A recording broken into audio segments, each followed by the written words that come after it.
మహాభారతం అది అద్భుతమైన మహాకావ్యం. పాండవులు అజ్ఞాతవాసంలో విరాట రాజ్యంలో మారువేషంలో ప్రవేశించారు. ద్రౌపది సుధిష్ణకు సేవకురాలిగా పనిచేస్తుంది. అప్పటికి 10 నెలలు గడిచిపోయాయి. ఆ సమయంలో విరాట రాజ్యానికి సేనాధిపతి, నిజమైన పాలకుడిగా ఉన్న కీచకుడు అనేక రాజ్యాలను జయించి విజయవంతంగా రాజధానికి తిరిగి వచ్చాడు. కీచకుడు రాజభవనంలో అడుగు పెట్టగానే తాను చూసినది తన కళ్ళను తానే నమ్మలేకపోయాడు. ఎందుకంటే అది ద్రౌపది అందానికి పూర్తిగా మంత్రముగ్ధుడై ఆమె నుండి కళ్ళను తిప్పుకోలేకపోయాడు. అతని మనసులో ఇలా అనుకున్నాడు, అహో, ఇంతటి అందగత్తెను ఇప్పటి వరకు ఎవరు చూసి ఉండరేమో కదా. మన్మధుడి దగ్గర ఉంటే ఆ రోజు శివుడిని కూడా ఓడించేవాడేమో కదా. సృష్టికర్త అయిన బ్రహ్మ మన్మధుడి 5 బాణాలను కలిపి ఈమెను సృష్టించాడేమో. మన్మధుడైనా సరే ఈమె అందాన్ని చూసి విరాహంతో కొట్టుమిట్టాడిపోతాడేమో. ఈ అందాల రాణి తల్లిదండ్రులు ఎవరు? ఆ భాగ్యవంతుడైన భర్త ఎవరు? ఈమెను సొంతం చేసుకోవడానికి మార్గం ఏమిటి అని ఎన్నో విధాలుగా ఆలోచించాడు. మాసిన చీర ధరించిన ద్రౌపది కీచకుడి వికార చూపులకు అసహించుకుంది. ఆమె మనసులో, ఇతడేమిటి ఇలా చూస్తున్నాడు? ఇప్పుడు నన్ను ఇతని నుండి రక్షించే దిక్కెవరు అని మనసులో అనుకుంది. కీచకుడు ఆమె భావాలను ఏమాత్రం పట్టించుకోకుండా ఆమె చూపులను చూసి శృంగార చేష్టలని అపోహపడ్డాడు.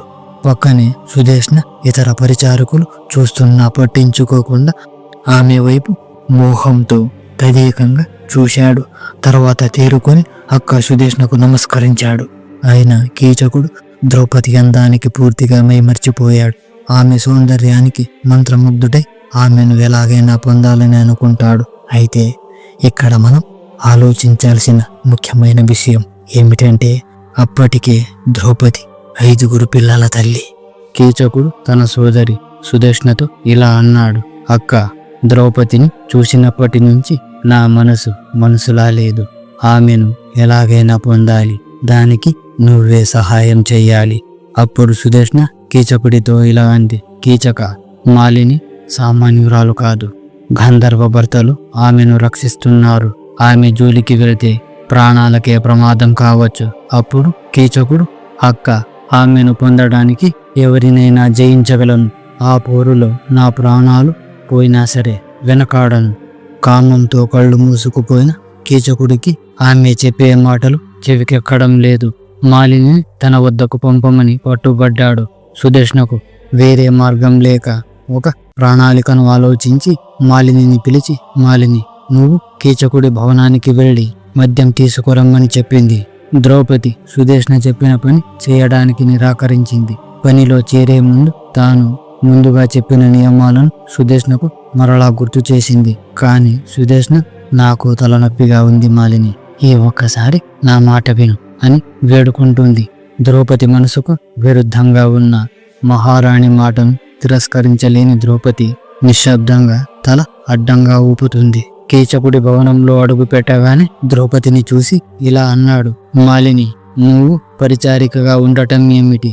నాకు ఈ విషయం మింగుడు పడటం లేదు. సరే, నీ పూర్వపురాల సంగతి నాకెందుకు? నిన్ను చూడగానే ఒలిచాను. నువ్వు లేకపోతే బతకలేను. ఇక నువ్వు సైరేంద్రిగా ఉండవలసిన అవసరం లేదు. నా పట్టపురాణిగా చేసుకుంటాను. నువ్వు ఒప్పుకుంటే చాలు. నీకు సర్వభోగాలను కల్పిస్తాను. నీ కింద ఎందరో పరిచారికలు ఉంటారు అంటూ ప్రాధేయపడ్డాడు. కాని ఆమె దేనికి లొంగకపోయేసరికి చివరికి బెదిరించాడు. ద్రౌపది అక్కడి నుంచి పారిపోయి బయటకు వచ్చింది. సుదేష్ణ మందిరానికి వెళ్ళింది. ద్రౌపదిని చూడగానే సుదేష్ణ కంగారు పడి, మాలిని, ఎందుకు ఇలా ఉన్నావు? నిన్ను ఎవరు ఏమన్నారు? ఏం జరిగిందో చెప్పు. వారికి తగిన బుద్ధి చెబుతాను. అప్పుడు ద్రౌపది నవ్వి, అమ్మ, అంతా తెలిసి కూడా ఇలా అడిగితే ఏం చెప్పగలను? నువ్వు కీచకుని ఇంటికి మద్యం కోసం నన్ను పంపగా అతను నన్ను పట్టుకోవడానికి ప్రయత్నించాడు. నేను పరిగెత్తాను. అతను నన్ను వెంబడించాడు. ఇంతకంటే ఏం చెప్పేది? అప్పుడు సుదేష్ణ ద్రౌపదితో, మాలిని, నువ్వు బాధపడకు. నేను ఆ కీచకుడిని దండిస్తాను. అప్పుడు ద్రౌపది సుదేష్ణతో, అమ్మ, మీరు అంతగా చింతించకండి. నా భర్తలైన 5 గంధర్వులు కీచకునిపై పగ తీర్చుకుంటారు అని చెప్పింది. ఆ మాటలు విన్న సుదేష్ణ భయంతో ద్రౌపదిని అనేక విధాలుగా ఓదార్చింది. కాని ద్రౌపది కోపం తగ్గలేదు. తన నివాసానికి వెళ్లి రోధిస్తూనే ఉంది. ద్రౌపది మనసులో కీచకుడు చాలా బలవంతుడు, అతనిని చంపగలిగే శక్తి భీమునికి మాత్రమే వీలవుతుంది. ఆ రోజు రాత్రి అందరూ గాఢ నిద్రలో జారుకున్నారు. ఆ సమయంలో భీముడు దగ్గరకు వెళ్లి హాయిగా నిద్రపోతున్న అతనిని చూసి, నన్ను అవమానించిన కీచకుడు హాయిగా నిద్రపోతున్నాడు, కానీ అది చూసిన మీరు ఎలా నిద్రపోతున్నారు? మీ అన్నగారు ఇది తగిన సమయం కాదని చెప్పాడా అని అతన్ని తట్టి లేపింది. భీముడు ఒక్కసారిగా ఉలిక్కిపడి లేచి ఎవరు అని అడిగాడు. ఇలా అంటుంది, నేను మాలినిని. భీముడికి ఆమె ఎందుకొచ్చిందో తెలుసు. ఇంత రాత్రి వేళ ఎందుకొచ్చావు? నిన్ను ఎవరైనా చూశారా అని అడిగాడు. ద్రౌపది అన్నీ తెలిసి కూడా అడుగుతావా? విరాటుడి బావమర్ది కీచకుడు నన్ను చూసి అనుచితమైన మాటలు మాట్లాడి అవమానించాడు. సుదేష్ణ కీచకుడి భవనానికి మద్యం తీసుకురమ్మని పంపింది. అతని ఇంటికి వెళ్ళగానే అతను నన్ను పట్టుకోవడానికి ప్రయత్నించాడు. నేను అతని నుండి తప్పించుకొని సభా మండపానికి వచ్చాను. అతను నన్ను వెంబడించాడు. అలనాడు కురుసభలో నన్ను అవమానించాడు. అడవిలో సైందేవుడు అవమానించాడు. ఇప్పుడు విరాటుడు కొలువులో కీచకునిచే అవమానించబడ్డాను. ఈ అవమానాలు నాకేమీ కొత్త కాదు. స్త్రీ ఆర్తనాదం విన్నా, గోమాత అరుపు విన్నా రక్షించడం భీరుల ధర్మం. నేను ఇలా విలపిస్తుంటే ధర్మరాజు చూస్తూ ఎలా ఉన్నాడు? అప్పుడు భీముడు, ద్రౌపది, ధర్మరాజు నన్ను అడ్డుకోకపోతే విరాటుడితో సహా కీచకుని అతని సైన్యాన్ని చంపేవాడిని. కానీ అజ్ఞాతవాసం భంగమైతే మళ్ళీ అరణ్యవాసం, అలాగే అజ్ఞాతవాసం చేయాల్సి వస్తుంది. దీనంతటికి కారణం నువ్వు నేను అని అందరూ మమ్మల్ని నిందించరా? కనుక నన్ను ధర్మరాజును నిందించవద్దు. సమయం మించిపోలేదు. కీచకుని చంపి నీ పగ తీర్చుకుంటాను. అదెంత పని, కానీ అది బహిరంగంగా జరగకూడదు, రహస్యంగా చెయ్యాలి అని భీముడు చెప్పాడు. అప్పుడు ద్రౌపది ఇలా అంటుంది, భీమ మూర్ఖుడైన కీచకుని వలన జరిగిన అవమాన భారంతో అన్నానే కాని విషయం తెలియక కాదు. ధర్మరాజును నిందించడం నా అభిమతం కూడా కాదు. ద్రౌపది ఇంకా ధర్మరాజు గురించి ఇలా చెప్పింది. రాజసూయ యాగం చేసిన అజాత శత్రువు ధర్మానిరతుడు అనే పేరు ధర్మరాజుకే చెల్లుతుంది, కానీ వేరెవరికి తగదు. అతని గంభీర్యం, కరుణ, నిత్య సత్యావ్రతం మరెవరికి ఉంటాయి. అతడు సామాన్య మానవుడు కాదు, మహాత్ముడు. ఒకరి కింద ఊడిగం చేస్తుంటే బాధగా ఉంది. బకాసురుడు, జరాసంధుడు మొదలైన రాక్షసులను చంపిన నీలాంటి వీరుడు కట్టెలు కొట్టడం, వంటలు చేయడం ఎంత బాధాకరం. ఆ మహాశివుడిని మెప్పించి పాశుపతాస్త్రాన్ని సంపాదించిన అర్జునుడు పేడి రూపంలో అంతఃపురకాంతలకు నాట్యం నేర్పుతుంటే చూడటానికి మనసు ఒప్పలేదు. అత్యంత సుందరాంగుడు, అరివీర భయంకరుడైన నకులుడు ఒకరి కింద ఊడిగం చేస్తుంటే కన్నుల నుండి నీరు ఆగడం లేదు. అత్యంత సుకుమారుడైన సహదేవుడు పశువులను మేపుతుంటే దుఃఖం ఆగలేదు. భీమసేన కీచకుని వధించలేకపోతే నాకు మనశ్శాంతి లేదు అని దుఃఖించింది.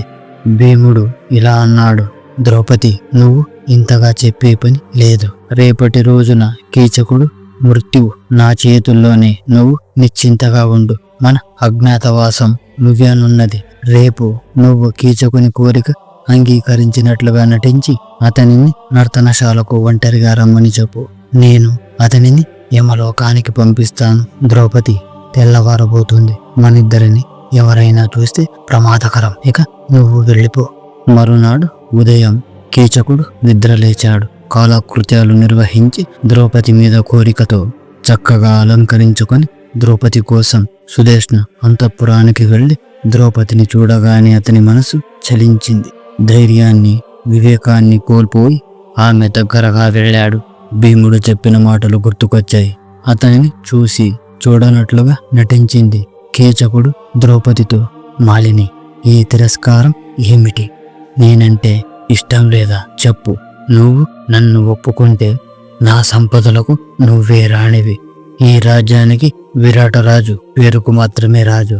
ఈ రాజ్యంలో ప్రజలందరూ నేనే రాజుగా ఆరాధిస్తారు. ఈ రాజ్యంలో ప్రజలెవ్వరికీ నా మాట కాదని ధైర్యం లేదు. అప్పుడు ద్రౌపది కొంచెం మెత్తబడినట్లుగా నటించి, కీచక, ఎంత కాదన్నా వినకుండా నా మీద మనసు పారేసుకున్నావు. నీలాగే ఎదుటివారు కూడా మనస్సు పారేసుకుంటారు కదా. మీరు పురుషులు కనుక బయటపడతారు, కానీ ఆడవాళ్ళు అలా కాదు. కనుక కీచక, రహస్యంగా కలుసుకుంటే నీ కోరిక తీరగలదు అంటూ నమ్మబలికింది ద్రౌపది. కీచకుడు ఆనందపరవశుడై, మాలిని, నీ మనసు తెలిసింది కదా, మరి నా కోరిక ఎప్పుడు ఎలా తీరుస్తావు చెప్పు అని అడిగాడు. ద్రౌపది, ఏ రోజు రాత్రి అందరూ గాఢ నిద్రలో ఉన్న సమయంలో నువ్వు ఒంటరిగా నర్తనశాలకు రా. అప్పుడు కీచకుడు, మాలిని, నీ అనుమతి ప్రకారం నేను ఒంటరిగా నర్తనశాలకు వస్తాను, మాట మీద ఉండు అన్నాడు. ద్రౌపది, నువ్వు ఒక్కడివే రావాలి, లేకుంటే నేను వెళ్ళిపోతాను. ఇక మనిద్దరం ఇక్కడ ఉండటం భావ్యం కాదు, వెళ్ళిపోండి. కీచకుడు వెళ్ళగానే ద్రౌపది వంటశాలకు వెళ్ళి అక్కడ భీమునితో, నేను నా పని పూర్తి చేశాను, ఇక నీ పని పూర్తి చేయండి. భీముడు ద్రౌపదితో, ద్రౌపది, నువ్వు కీచకుడితో ఏం మాట్లాడావో చెప్పు అని అడిగాడు. ద్రౌపది జరిగినది చెప్పగానే అది విన్న భీముడు, ద్రౌపది, ఇక చాలు, కీచకుడి మీద పగ తీర్చుకుంటాను, కానీ అతడు చెప్పినట్లుగా ఒంటరిగా వస్తాడా లేక బుద్ధిహీనుడై అందరికీ చెబుతాడా? అయినా ఎందుకు చెబుతాడులే, వాడు నర్తనశాలకు తప్పక వస్తాడు. పడుకున్న నన్ను నువ్వు కాదని తెలుసుకుంటాడు. తెలుసుకున్న మరుక్షణం వాడి ప్రాణాలు గాలిలో కలిసిపోతాయి. వాడు నా చేతుల్లో అంతం కావడం నిశ్చయం. ద్రౌపది, ఇక నువ్వు నిశ్చింతగా ఉండు. భీముని ఆవేశం చూసిన ద్రౌపది భయపడింది. కోపావేశంలో గుట్టు బయటపడితే అజ్ఞాతవాసం భంగమవుతుందేమో అనుకుంది ద్రౌపది. భీమసేన, కోపావేశంలో గుట్టు రట్టు చెయ్యకు. ధర్మరాజు అజ్ఞాతవాస భంగానికి మనమే కారణమని నిందిస్తారు. కార్యాన్ని అతి గుప్తంగా పూర్తి చెయ్యాలి. భీమసేనుడు, ద్రౌపది, నువ్వు చెప్పినట్లుగా రహస్యంగా చంపడానికి ప్రయత్నిస్తాను. అప్పుడు ద్రౌపది ఇలా అంటుంది, భీమసేన, సుదేష్ణ నా కొరకు వెతుకుతూ ఉంటుంది, నేను పోయి వస్తాను అని వెళ్ళిపోయింది.